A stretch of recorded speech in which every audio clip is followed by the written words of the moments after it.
Hi, my name is Suzanne Neff and I'm with New Home Solution, and today we're going to talk about that one topic that sometimes becomes a challenge for all of us, and that is follow-up. Follow-up is one of the most important steps in the process, but unfortunately only 48% of salespeople follow up. That's really sad. Everyone thinks they do, but they don't. So only 48% of the salespeople follow up. And yet 80% of the sales are made on the 5th through the 12th follow-up. So we're going to talk about that process a little bit and how we can make it easier and actually make it fun for you. The first thing you want to do is make sure when that customer comes in that you get all of their information, because just having an email address is not going to get you the results that you want. Only 18% of people actually open an email. That's kind of sad, but it's true. So you want to make sure you have their name, their address, their phone number, and their email address as a backup. And as they're leaving, you want to tell them that in order to give them the best customer service possible, that you're going to be following up with them, also to make sure that they have the most up-to-date information they can possibly have about your community. When they leave, you're going to sit down, you're going to write a thank you note. Yes, I said you're going to handwrite a thank you note. That has all of a sudden has come back into vogue for people to be writing thank you notes.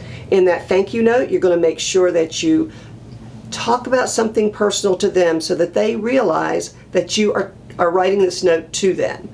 And then you're going to close it by saying to them, I'm going to be calling you in the next few days. Now, if a customer leaves you and they have an open question that you know you can get the answer for, you may call them back immediately.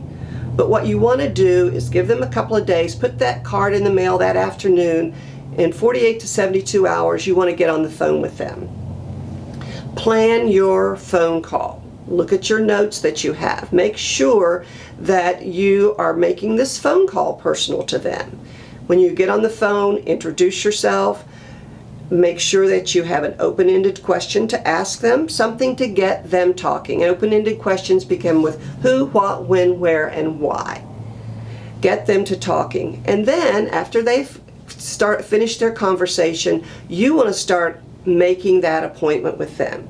You have to have a reason to get them back in. Maybe it's you want to bring them in to look at your color selections that you have if you have them in your model. Maybe you want to take them out on site, show them your sites that you have available. But make a reason for them to come back and meet with you in the next week, because you want to keep that energy and that enthusiasm that they have going.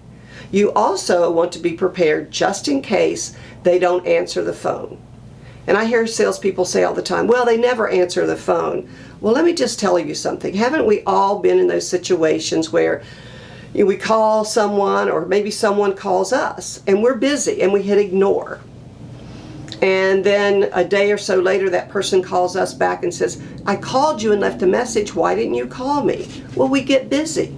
Our customers are the same way. They may really want to talk to you, but they were busy. They had to hit ignore. So you want to call them, you want to leave a message, and please do not ever, when you're making phone calls, say, I just called to see if you have any questions, because that is a definite close on that sale, on that call.